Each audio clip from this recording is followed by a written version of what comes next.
আমি আগেই বলে রাখি, আমি খুব কৌতূহলী একটি ছেলে। অনেক আগে থেকে এই ভূত এফএম শুনি। যখন বাংলাদেশে গ্রামের বাড়িতে থাকতাম তখন অ্যান্টেনা বানিয়ে ভূত এফএম শুনতাম। আমি জানুয়ারির 2 তারিখ 2018-তে কানাডায় পড়তে আসি। আমি ব্রিটিশ কলম্বিয়া স্টেটের একটা শহরে থাকি। এখানে এসে বাসা না পেয়ে অনেক পুরাতন একটা মোটেলে উঠেছি 4 মাসের চুক্তিতে। মোটেলটা এতই পুরনো, এখানকার সব থেকে পুরনো বলে সবাই জানে। সাধারণত কেউ পার্মানেন্টলি এখানে থাকে না। ভ্রমণ করতে এসে কেউ দিন কয়েকের জন্য এখানে ওঠে। তো ঘটনার প্রথম দিন আমি আমার মিস হয়ে যাওয়া ভূত এফএম ইউটিউব থেকে শুনছিলাম।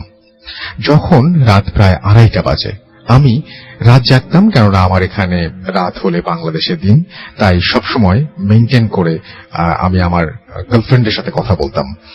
তো যখন ভূত এফএম শুনছিলাম তখন আমি ফিল করছিলাম আমার কিচেনে কেউ একজন আছে।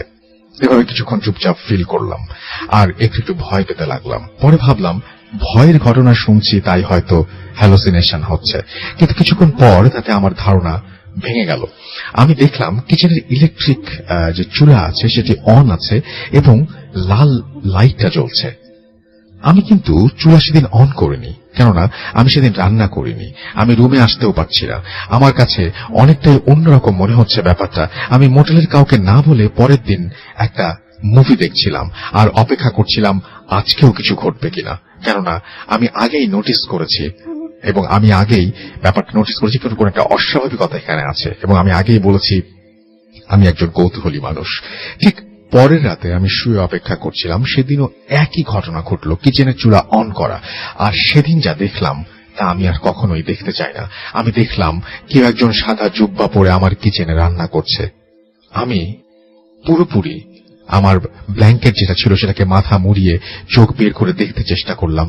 আর আমি যা দেখলাম লোকটি দেয়ালের বাইরে হাত দিয়ে অদ্ভুত ধরনের কিছু মাছ নিয়ে এলো, এবং এমন ভাবে দেখলাম যেন আমার কাছে মনে হলো যে দেয়াল আছে, লোকটার কাছে সেই দেয়ালটা দেয়াল নয়।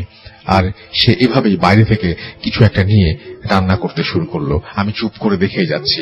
পরে লোকটি আমার দিকে ঘাড় ঘুরে দাঁড়ালো। আমি দেখলাম কোন চার্চের ফাদারের মতো, গলায় একটা লকেট। আমি খুব ভয় পাচ্ছিলাম।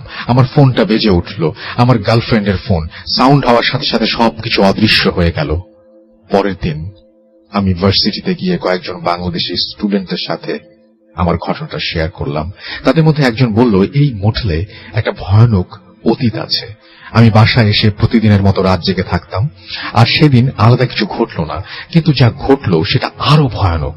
সেদিন রাতে আবার সেই লোকটা আসলো, কিন্তু সেদিন যা হলো, লোকটি কিচেন থেকে আমার বিছানার পাশ দিয়ে টেলিভিশনের কাছে এসে দাঁড়ালো। আমি দেখলাম লোকটি যেন শূন্যে ভাসছে, এবং সেদিন তার চেহারাটা এমন ভয়ানক ছিল যেন অনেকগুলো ফাটা চির ধরা দাগ, আর চোখটা সাদা বর্ণের। আমি খুব ভয় পাচ্ছিলাম, আমার শরীর ঘামে প্রায় ভিজে গেছে। তারপর আমি দেখলাম লোকটা একটা রশি বের করে ওপর থেকে টানিয়ে নিজেই ফাঁসিতে ঝুলে গেল আর হাওয়ায় মিলিয়ে গেল। সব থেকে রহস্যময় কথা হলো, আমার রুমের ওপরের দেয়ালে রশি ঝুলানোর কোনো জায়গা নেই। আমি খুব ভয় পেয়ে সেই রাত পার করলাম আমার গার্লফ্রেন্ডের সাথে কথা বলতে বলতে।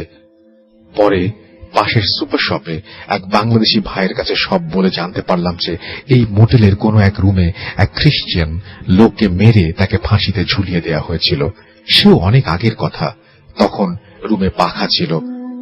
আমি আজও সেখানেই আছি, কেননা আমি বাসা পাইনি। এরপর আমি আর কিছু দেখিনি, আর দেখতেও চাই না। আমি ভাবতাম আমার সামনে সব পড়ে না কেন, আর এখন ভাবি আর যেন কোনোদিন না হয় সব আমার সাথে।